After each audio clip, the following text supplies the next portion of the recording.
Hello everyone, this is my Issues in Aging final presentation. First off, I'm going to say what I learned, and then I will finish off with how I will apply what I've learned in my future career. One of the first things that stuck out to me is aging is an irreversible process. Obviously that's common knowledge, everybody knows that. But when we live in a culture that looks down on aging, we have to remember that we have to adjust with the elders just like they have to adjust with us.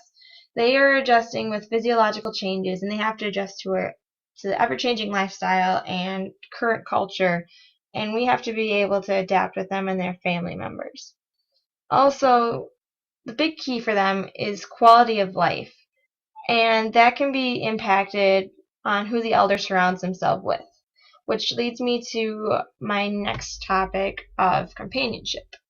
And I learned that companionship is truly essential in an elder's life, whether it be filled with a spouse or a significant other, family members, or friends. Positive social interaction has been shown to decrease depression risks in the elderly, and the stronger the support system that the elder person has, the stronger their mental health will most likely be. Also, these camaraderies can have additional benefits such as helping out with activities of daily living, running errands, or other forms of emotional support. One of the other things that I learned entails the expression of love. Certain expressions of love and romance do not change as one ages. Sexual expressions are still desired, and it's important to allow privacy when certain duties call. Aging also affects every physiological system in the human body, but certain acts can be taken to maintain adequate function of these systems. Physical activity is extremely important in this case. It can help maintain coordination, muscle strength, and bone density. Overall, when done in moderation, physical activity has been shown to reduce stiffness and improve movement. This can be as much as walking 20 minutes a day. Also, physical activity can maintain cardiovascular health and stimulate brain function. Another thing I learned is the importance of an elder's diet, and this is important due to the metabolic changes that affect digestion and absorption rates in the body. These issues can have an impact on bone density, muscle mass, and cellular turnover rate, which can impact the immune system. In class, we learned about the adjusted food pyramid and several different diets that can be indulged for elders to meet these requirements. We also learned about the different facilities that assist elders with their needs. Some facilities, like the Lincoln Center, provide opportunities for physical activity, social engagement, and assistance with certain tasks like grocery shopping. Other facilities, like AFLs, CBRFs, and nursing homes, provide medical attention and housing as well. One thing that I learned about these facilities is in regards to the design and the layout of the room, and how furniture is also important. These are especially true in specialized dementia and Alzheimer's facilities. Certain colors, patterns, and shapes should be avoided to prevent confusion and enhance safety. Furniture also needs to be safe and adaptable to avoid safety hazards to residents.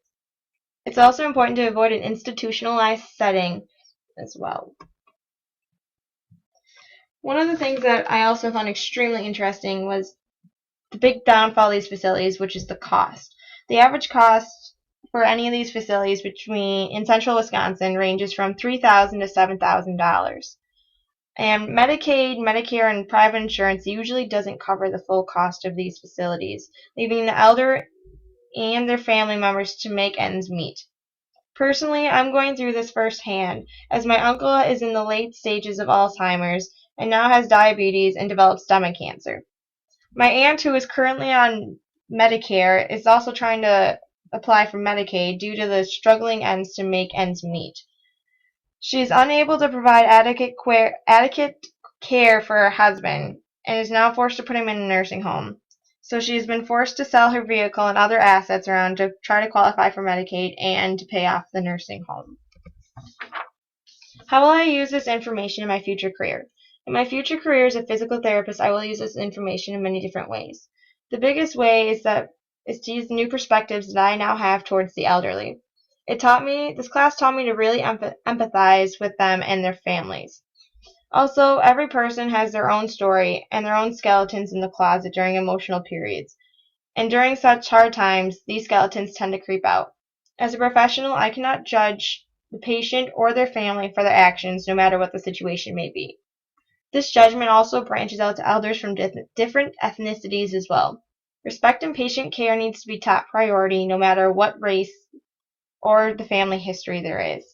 I will also provide clear and understandable options for the elder to choose whichever route of treatment he or she may prefer. In addition, I will also let my patients know that they're not a bother in any way, shape, or form.